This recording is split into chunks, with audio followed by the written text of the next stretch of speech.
them come. This is their fate. Jim Ryan and Phil Spencer going back to back. I mean, these large, CEOs of these departments and these companies, and it's hilarious to hear them.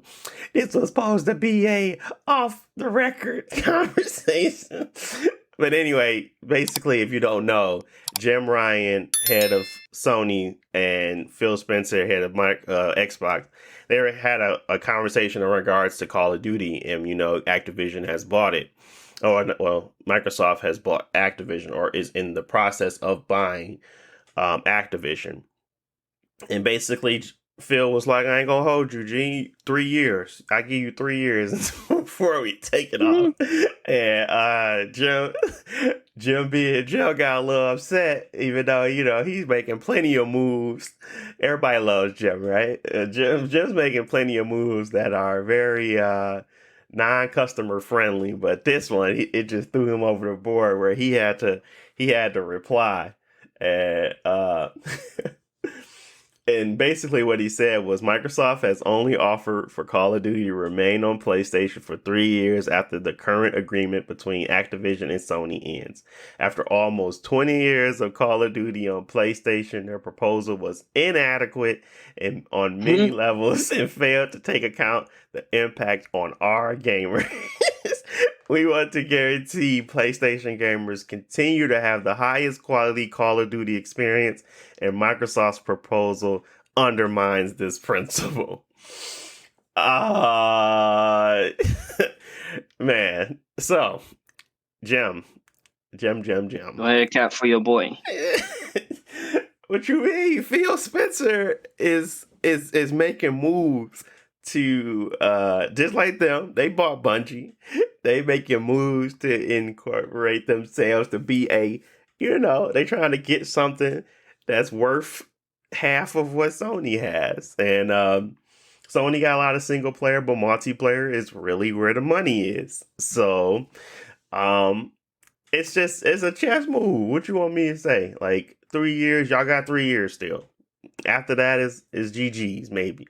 Like, what do you want them to spend that $70 billion and not take advantage of what they got? They don't really care if Call of Duty is probably the highest selling, game across the consoles. They want it to be the highest selling game on their console. So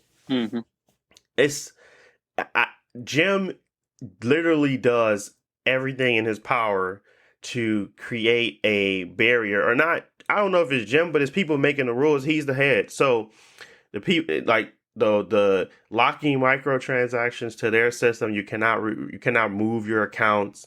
The hard stop on trying to keep people from being able to do crossplay, the inability to all of the constant partnerships and timed exclusive stuff. They're still pushing for that stuff as well.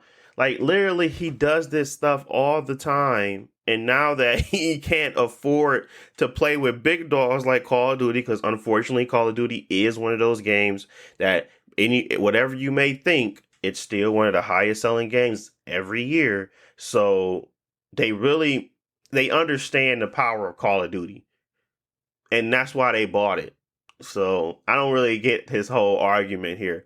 And the fact that he's such a hypocrite, because it's like so many things that he has done over the years that kind of states this exact opposite. Like, if he was in this position, he probably wouldn't even give him the 3 years. He'd probably just take it off.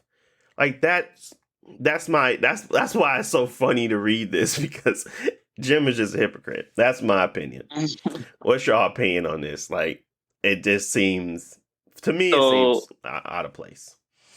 Yeah, it's super hypocritical for, like, even in the last generation, last 2 generations, because they purchased Insomniac, and they purchased Sucker Punch.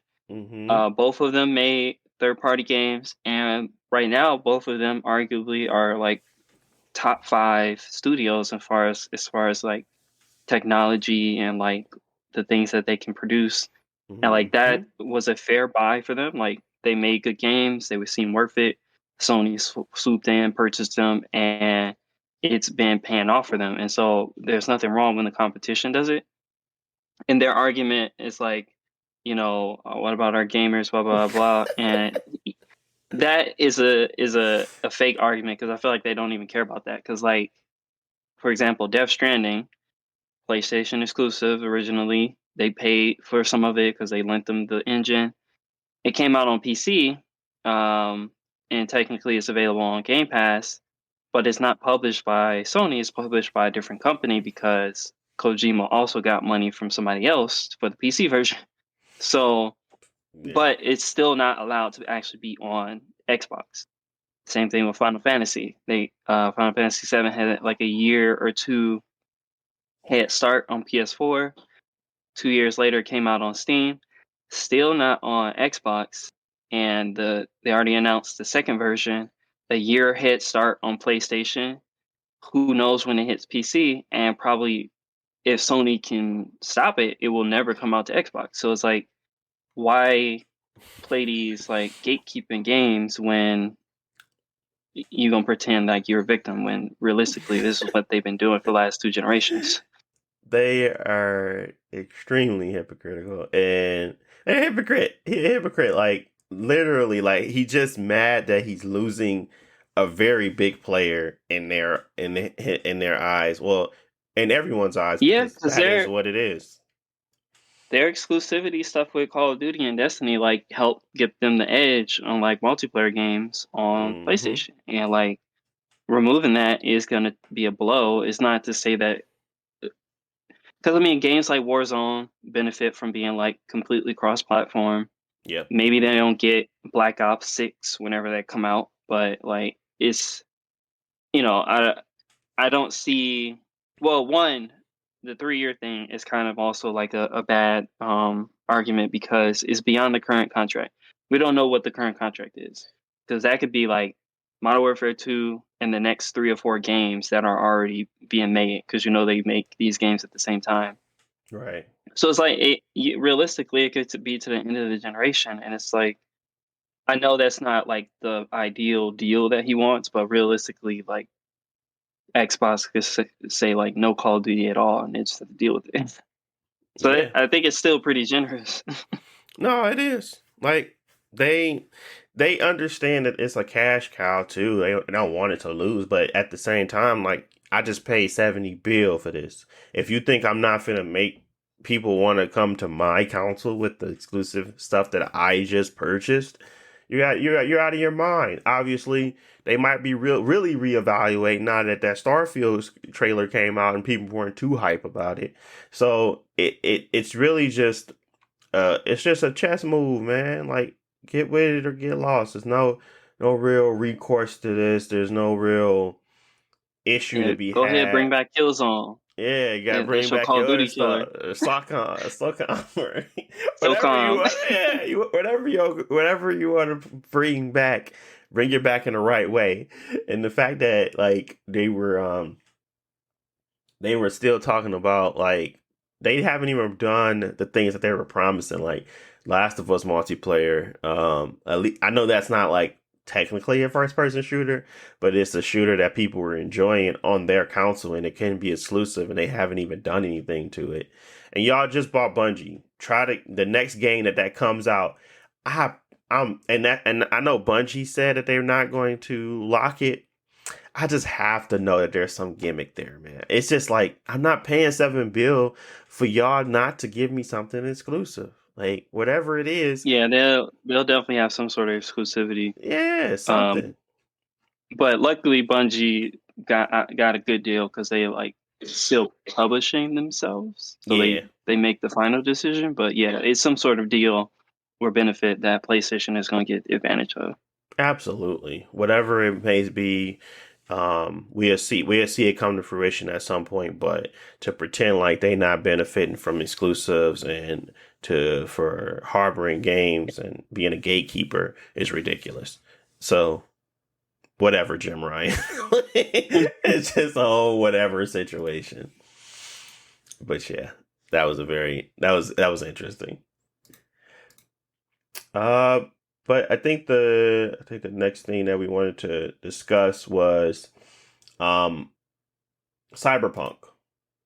Cyberpunk had finally decided to abandon last generation, which is great. I mean, I was more happy about that than anything. I was like, Mm. I was hoping, I was like, bro, if y'all come out with another DLC and y'all have to do all that work over again just to make it run on these terrible systems that y'all know can't run it, well, not terrible, but you know what I mean, like they're at the point where they're not going to be able to keep up, and I'd rather you know restrict your resources to those three: the Xbox Series S, Xbox Series X, and the PS5, which they did. So the DLC is not being supported on the older generation of consoles. I thought this would come a long time ago, but it is 2022 and the pandemic hit. But we're finally starting to see games not going to the older consoles, and it's not saying I'm happy that people can't play them, but I'm happy that there's now going to be dedication to making the games that we want to play worth playing, because there's been a really, really large, you know, fall in quality control over a lot of stuff. I mean, I know even I don't remember. I don't know if and Insomniac is very polished, but I know there was some issues I had with Ratchet and Clank. I'm trying to remember what they were, but there was games like, it's just very weird, you know, space to be in. But Rift Apart was only a PlayStation 5 game, so I can't even complain about that. But anywho's, Cyberpunk just announced their DLC, and it's called Phantom Liberty. They said it's coming out in 2023. They didn't actually give a release date. But alongside of that, when they discussed the game and the announcement, there was a Edge Runners update for the new I guess anime series. Yeah, the anime series that's coming out on Netflix. This patch really wasn't. It didn't do much for any of the consoles outside of the Xbox Series S. The Xbox Series S now runs at 60 FPS. I'm not sure if it's 1440p dynamic or if it's 1080p dynamic, but it has the ability to run at 60 FPS on that console now. It was only a quality mode, no performance, but now it has the ability to swap between the two. Where 1440p, 30 FPS, I think with ray tracing maybe, and then the other one was with 1440p or 1080p dynamic at 60 FPS. People already did the stuff, and they already did like the testing, and it says it runs really well. So I'm glad to see that the Xbox Series S is still getting love, and it's actually getting love in the right way, where people can literally get that console for like $250. And that's a very cheap price for a new generation of console. Obviously, it's only digital, but I believe there's something in the works down the line too that would allow it to even run disc games, which is really cool.